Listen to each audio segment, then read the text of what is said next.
Hello everyone, welcome to Everything Football. Now let's talk about the hidden gems in this season's UCL fantasy. We have already covered the budget options. I'll link that video at the end of this one. But in this one, the hidden gems, the three options that are owned by less than 1%. A couple of them are actually owned by 0%.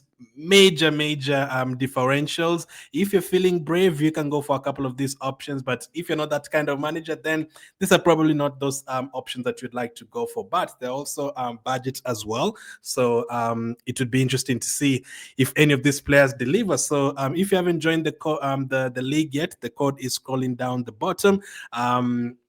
Make sure to join us always, and let's compete next season.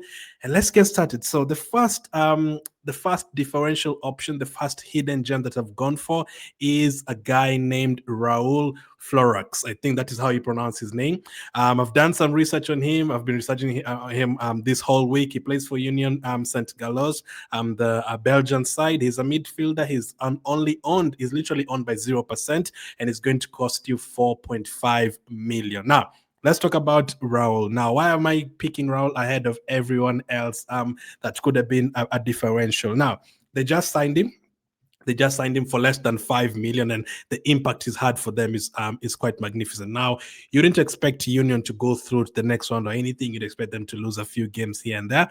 But if there's someone who's going to deliver in the team, it's going to be him. If you take a look at the numbers he's put up so far this season in the 6 games that he's played, he's scored 4 goals and 1 assist in the 6 games. And 2 of those goals have been penalties. So he is the main penalty taker at Union. He's just joined them, and he's taking the 2 penalties that they've been awarded, and he scored both of those penalties. One of them was a really, really good penalty as well. And we always love penalty takers. You know, everyone will probably go for Haaland because of the penalties, Salah because of the penalties, Saka, Gyökeres because of the penalties, and whoever else is taking the penalties. But if you can get a 4.5 million asset, even if they lose 5-2 and he scores a penalty in that game, that is all we need. That is all we need. And for 4.5 million, I think he could be absolutely fantastic in terms of a differential option. Now, those are not the only numbers he's been putting up this season. On top of him being the main penalty taker, he's very, very, very attacking, and he's going to get into forward positions, and he's basically the player that everything goes through for his new team. He's Austrian. Actually, from what I've seen online, the Austrian fans are saying this is one of the best assets that they have, one of the best players there that has never really made any international appearances. So he's a hidden gem. I'll definitely be watching him this season in the Champions League. Now, the one thing to worry about, apart from obviously him being a Union St. Gallows player, is the minutes. Now, he doesn't always play 90 minutes. If you take a look at his minutes so far this season, he played 45 minutes in the first game. He played 67 in the second game. He played 75 and then played 82, played 63, and then played 74. So you're never really going to get 90 minutes from Raul. You're only really going to get, the most is 80 minutes, and most of the games is going to be a 70 minutes. Now, on top of that, the fixtures are not that easy. The second, third, and fourth fixtures are Newcastle, Inter Milan, and Atletico Madrid. Those are not the best fixtures, but the first one is PSV. So you're hoping that he gets a penalty there somewhere and he can deliver, an attacking return somewhere. But this is a major differential. That's why at the beginning I said, if you're one of those managers that is very brave and you've gone for everyone else that you want, all the other 14 players, and you feel like you need one differential, even if it's for one match day, then Raul Florucz is one of those options. So I'll definitely be keeping an eye on him. I'll decide whether I'm going to go for him as well, at least in one of these match days, and then we will see. So that is the first option. Let's go to the next option, and this is the player that we've already talked about in the previous videos, and that is Luis Suarez from Sporting, not the normal Luis Suarez. Now, this is the Luis Suarez from Sporting, currently owned by only 1% and is 5 million only.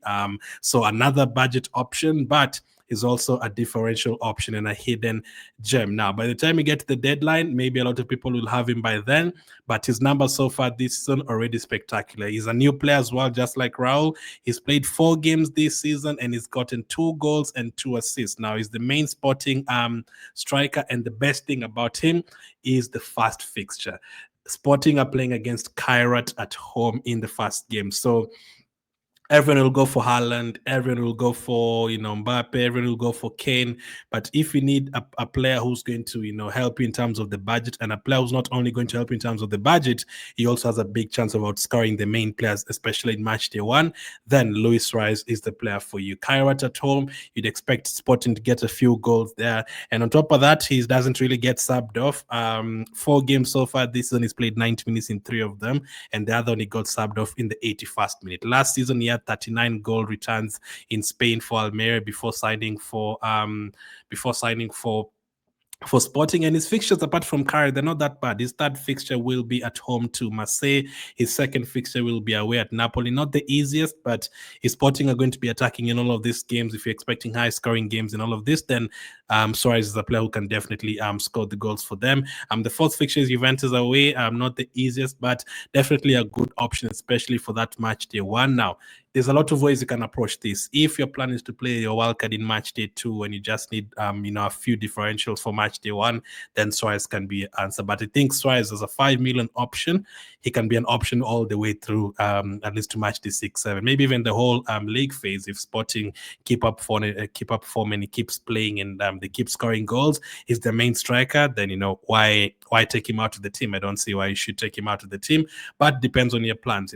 There's other people who just want him for 1 week. It can also work because the first week he's going to play against Kairat and he can do the job for you in match day 1. So 4 goal contributions so far in the 4 games. That is what we need. We need a player who's going to always going to contribute. Now, third and final option in this section of hidden gems, I've gone for a Copenhagen forward, and that is Mohamed Elyounoussi. He played in the Premier League before, I think for Southampton. I think he played for Basel before. So far this season, okay, so his price first. His price is 5 million, so another budget option is currently owned by 0%. Now, again, it's very risky to go for players like from Union, and then you also go for players from Copenhagen, and then you also go for players from Sporting and Olympiacos. No, you have to obviously have the main players like Lamine Yamal and all those guys, but it doesn't hurt if you go for 1 or 2 differentials. One that it's maybe 8-9% owned, and then another one who's like 0% owned. So that you have the main players. If Yamal scores, you have him like everyone else. But if a player like Mohamed Elyounoussi delivers, then you're in a very good spot because no one else really has him at this point. Now, his strike partner up front as well is also an option. His name is Mukoko. But let's talk about Elyounoussi first. So he plays as a second striker behind the main striker. So selected by 0%. Now, Copenhagen have had to go through a lot of games so far before getting to the Champions League phase. They had to play 6 qualifiers. So they've already played a lot of Champions League games, and Elyounoussi has delivered in most of them. 4 returns already in those 6 UCL qualifiers. This season, they've already played 13 games, and Elyounoussi has 3 goals and 6 assists. So that is absolutely fantastic. 9 goal returns already this season for Elyounoussi. If you're looking for a differential and a hidden gem, this is the one you should probably go for. Now, in the league, he played 90 minutes only twice, and then he's been on the bench. He's come off the bench for 21 minutes and 31 minutes. But for us, that is good for us. In the league, he's being rested, and then he's playing the Champions League game. So for us UCL managers, that is fantastic. This is a player who's not playing in the league games, is being rested a few times here and there for the Champions League game. So that is what we want to hear as UCL fantasy managers. So his fixtures are not that bad. Leverkusen at home, Karabakh away, and Dortmund at home in the first 3 games could be a massive differential. Again, he plays a second striker. He's not the only person who can score goals there. The main striker, his name is Mukoko. He used to play for Dortmund, I'm sure. It could also be an option for sure. So I wouldn't double up on any of them or anything. But Copenhagen, I think 2 seasons ago they played Man United and was it Bayern Munich and someone else in that group when they were back in the days when there were groups. And Copenhagen had a lot of 4-3 games and 3-3 games. Now, if they're going to give us the same this season against Leverkusen and against Dortmund in those games, I'd expect them to score in all of these 3 games actually. So you hope that Elyounoussi can be the one to deliver the goods up front. So far, very good returns for him. 9 returns in the season. He's being rested in a few of the league games for the Champions League games. I don't know why. Maybe they feel like the league games are easy and they can get through it. But Elyounoussi is a fantastic option. So those are the 3 options I have for you guys in terms of hidden gems. Let me know if there's any others. I'm sure there's others I've not talked about. I talked about a few of them on the budget options videos. Of budget option video, there's not many of them, it's only one, and then there's a couple of others that I haven't mentioned, like players from Olympiacos and other players from even the main teams, but these are the 3 that I've picked. So as promised at the beginning of the video, I've linked the budget video on screen right now. Make sure to check out the best budget options, or if you want to take a look at my first draft of the UCL fantasy season, the video is also on screen right now. Thank you for watching. Hit the like button if you got any information in this one, and I'll catch up with you guys on the next one.